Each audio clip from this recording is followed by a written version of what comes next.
देखो बाबू, देखो चला सीआर फॉर्मूला हो गया। सीआर फॉर्मूला के बाद देखो, सीआर फॉर्मूला के बाद देखो ना, सीआर फॉर्मूला के बाद दो पॉइंट आता है, शिमला समझौता या वेवेल, ठीक है ना, दोनों एक ही पॉइंट। कहीं कहीं इतिहास में इसको शिमला समझौता भी लिखा है और इतिहास में इसको वेवेल योजना। अच्छा देखो हुआ क्या, 14 जून 1945 की बात है, 14 जून 1945, ठीक है ना। लॉर्ड वेवेल ने, तत्कालीन वायसराय लॉर्ड वेवेल, तत्कालीन वायसराय लॉर्ड वेवेल कांग्रेस एवं मुस्लिम लीग, कांग्रेस एंड मुस्लिम लीग के बीच में एक समझौता कराना चाहते थे कि किसी तरह से अभी भी समझौता हो जाए। ऐसा समझना, कब की बात है, 14 जून 1945, कि किसी तरह से अभी भी समझौता हो जाए।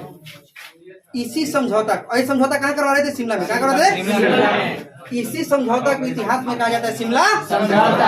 क्या बोला जाता है, शिमला समझौता।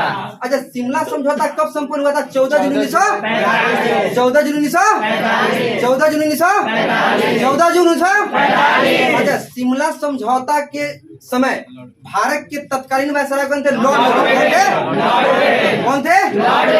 इसीलिए इस समझौता का अन्य नाम क्या है, वेवेल योजना। क्या है, क्या है, वेवेल योजना, ठीक है ना।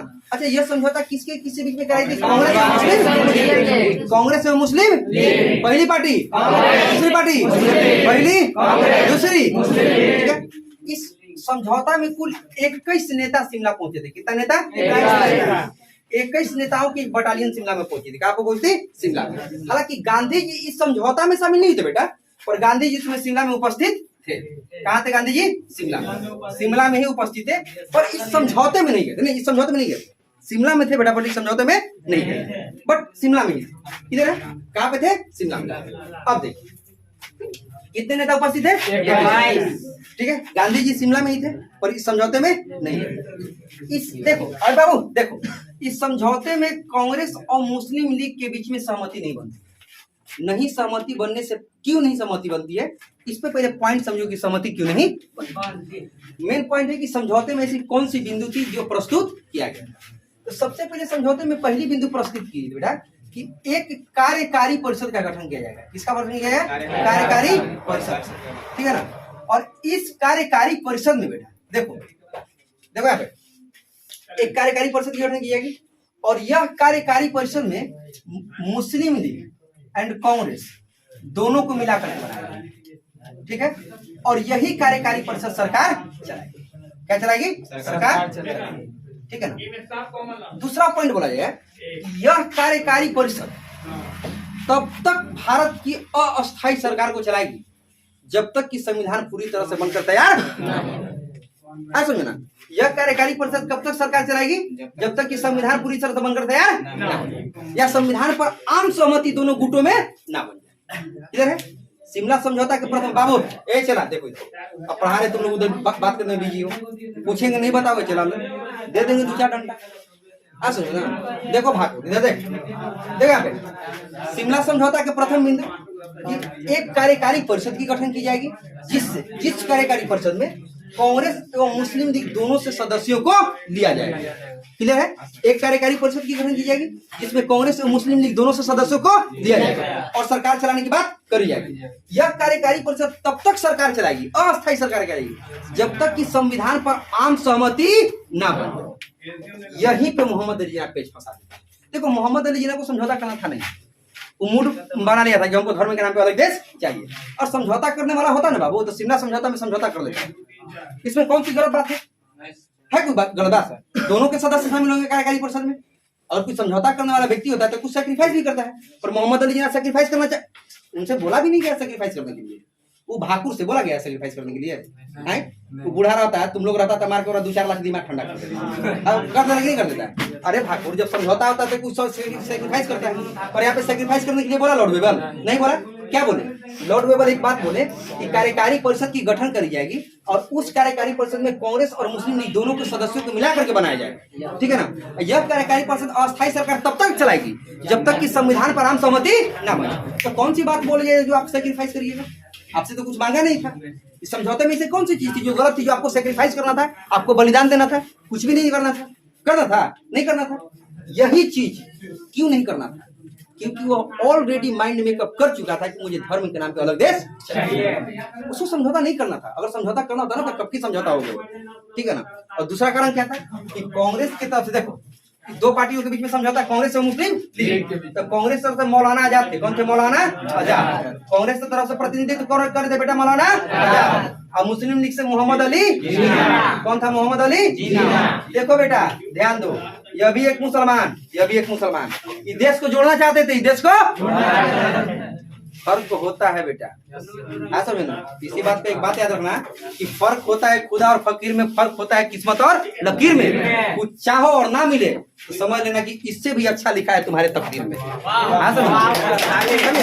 ताली मत बजा चला, देखो देख चला, देखो यार देख, कांग्रेस नेत्री कौन था? मौलाना आजाद। और इसका मुस्लिम लीग का मोहम्मद अली जिन्ना। अरे चला हल्ला क्या कर रहा है? देखो देखो, कांग्रेस नेतृत्व कौन था? मौलाना आजाद। और मुस्लिम लीग का मोहम्मद अली। एक देश को जोड़ना चाहते थे, दूसरा देश को कि भौपुरा के 4 लाठी मारते दिमाग ठंडा हो जाता है। देश टूटता हो? इस ससुरा अकेले देश तोड़ दिया, क्या बचेला बोलो? ठीक है, देखो यहाँ पे देखो, है कि नहीं है? क्लियर है? क्लियर हो गया यहाँ तक? मुस्लिम लीग देखो, अब इसमें असहमति कैसे बनी? मुस्लिम लीग यह चाहती थी कि कार्यकारी परिषद के जितने भी सदस्य होंगे वह सारे के सारे मुस्लिम लीग के होंगे। तो हम कहाँ जाएंगे? रसातल घूमने? हम लोग रसातल में जाएंगे? बोल रहा था भकुरा कौन? मोहम्मद अली। कार्यकारी परिषद का जो गठन होगा इसमें जितने भी सदस्य होंगे ना सर, वो सब मुस्लिम लीग के होंगे। तो हम कहाँ जाएंगे? इंग्लैंड, अमेरिका, कहाँ? जापान, भारत? मेरा तो भारत में न रहेंगे वो। उसी समय इसको मारना चाहिए था, पर मौलाना आजाद नहीं मारे थे। उसी समय 2-4 लाठी मार देती, शांत हो जाता। समझो ना। इसी बात पे क्या होगी? बात बिगड़ गई। इसको बात बनाना ही नहीं था यार। कोई भी अच्छा कार्यकारी परिषद बन रहा है, जब वेबर साहब बोल दिए कि कांग्रेस और मुस्लिम लीग के सदस्यों को मिलाकर बनाया जाए, बोल दिए वेबर साहब, इसमें कौन सी बात थी? जिसकी जितनी जनसंख्या थी उसका उतना प्रतिनिधित्व होता, जिसकी संख्या थी उस संख्या के अनुसार इस कार्यकारी परिषद में सदस्य बनते। यही ना बात थी कि जनसंख्या के आधार पर सदस्य बनते हैं। जिसकी जितनी जनसंख्या थी उसके आधार पर सदस्य बन गए थे कार्यकारी परिषद में। वह अभी अस्थायी सरकार चलाते। अब कब तक चलाते? जब तक संविधान पे आम सहमति ना बन जाए। जब संविधान बन जाती तो चुनाव करा लिया जाता, फिर जो सत्ता में आता है डेमोक्रेटिक वे से, प्रजातांत्रिक वे से सत्ता चलाता है, ऐसा ना। पर इस व्यक्ति को कभी समझौता करना था ही नहीं, क्योंकि देखो ना कितना फर्क होता है सोच में। एक तरफ मौलाना आजाद, दूसरा तरफ मोहम्मद अली। देश को जोड़ना चाहते हैं कि किसी तरह देश टूटने से बचे, पूरा देश को तोड़ना चाहता है। ऐसा जो अभी तत्कालीन भौपुरा है, इससे भी जहरीला था। ऐसा ना। चलो देखो, यह क्या चाहते थे कि कार्यकारी परिषद में, किसमें? कार्यकारी परिषद में। देखो यहाँ कार्यकारी परिषद में जितने भी सदस्य हो वह किसके? वो मुस्लिम लीग। और इसी बात पर कांग्रेस और मुस्लिम लीग के बीच में सहमति बिगड़ गई, असहमति बन गई। क्या होगी? असहमति हो गई। और शिमला समझौता यहीं पे खत्म हो गया। जब शिमला समझौता में बात नहीं बनी तो इसको असफल होने पे मौलाना अबुल कलाम आजाद ने एक बयान दिया था कि यह महान, क्या महान राष्ट्रीय जल विभाजक योजना बोलने वाले व्यक्ति कौन थे? मौलाना मौलाना आजाद। कौन थे? मौलाना आजाद। शिमला समझौता के बारे में किस व्यक्ति ने कहा था कि यह महान राष्ट्रीय जल विभाजक योजना है? कौन बोला था? कौन बोलते? मौलाना मौलाना मौलाना मौलाना। चलो पहला देखो, शिमला समझौता का नाम क्या है? क्या है? क्या है? क्या है? अच्छा, शिमला समझौता कब? 14 जून 1945। किसके? देखो उस समय का तत्कालीन बादशाह कौन था? कौन थे? अच्छा, शिमला समझौता में कुल कितने नेता शामिल? कितने नेता? कितनी पार्टियां? 2 पार्टी। कितनी पार्टी? पहली दूसरा कांग्रेस का प्रतिनिधित्व, कांग्रेस का, मुस्लिम लीग का, मुस्लिम लीग। अच्छा देखो, यह समझौता कहाँ हुआ था? क्या हुआ था? इधर हो गया? कोई दिक्कत आता? याद हो गया ना? शिमला समझौता खत्म, कोई दिक्कत नहीं आता? याद हो गया ना?